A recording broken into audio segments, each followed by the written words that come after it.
Chapter 35. After that, God said to Jacob, "Rise, go up to Bethel and dwell there, and make an altar there to the true God, who appeared to you when you were running away from Esäu your brother." Then Jacob said to his household and to all who were with him, "Get rid of the foreign gods that are in your midst, and cleanse yourselves and change your garments, and let us rise and go up to Bethel. There I will make an altar to the true God, who answered me in the day of my distress, and who has been with me wherever I have gone."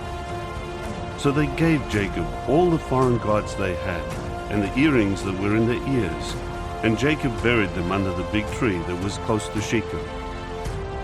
When they traveled on, the terror of God struck the cities around them, so they did not chase after the sons of Jacob. Jacob eventually came to Luz, that is, Bethel, in the land of Caʹnaan, he and all the people with him. There he built an altar and called the place El-bethÄl, because there the true God had revealed himself to him when he had run away from his brother.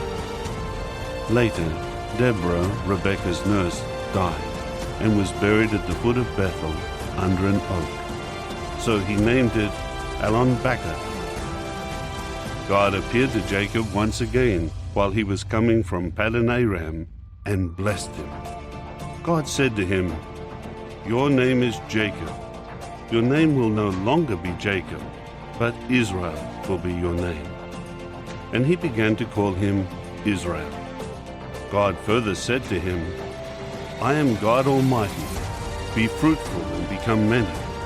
Nations and a congregation of nations will come from you, and kings will descend from you.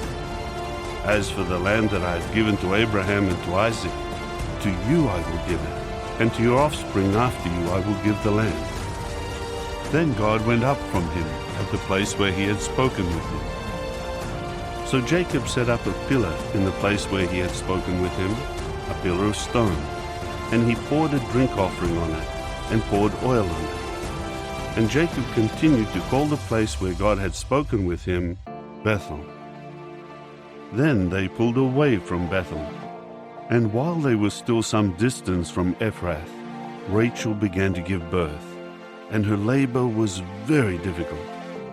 But while she was struggling to deliver the child, the midwife said to her, "Do not be afraid, for you will have this son also." Just as her life was slipping away, for she was dying, she named him Ben-oni, but his father called him Benjamin. So Rachel died and was buried on the way to Ephrath, that is, Bethlehem. Jacob set up a pillar over her grave. It is the pillar of Rachel's grave to this day. After that, Israel pulled away and pitched his tent a distance beyond the Tower of Eder. Once, while Israel was dwelling in that land, Reuben went and lay down with Bilhah, his father's concubine, and Israel heard about it. So there were 12 sons of Jacob. The sons by Leah were Jacob's firstborn Reuben, then Simeon, Levi, Judah, Issachar, and Zebulun. The sons by Rachel were Joseph and Benjamin. And the sons by Bilhah, Rachel's servant, were Dan and Naphtali. And the sons by Zilpah, Leah's servant, were Gad and Asher. These are Jacob's sons, who were born to him in Paddan Aram. Jacob eventually came to where his father Isaac was, at Mamre, to Kiriath Arba, that is Hebron, where Abraham and also Isaac had resided as foreigners. Isaac lived to be 180 years old. Then Isaac breathed his last and died, and was gathered to his people after a long and satisfying life. And his sons Esau and Jacob buried him.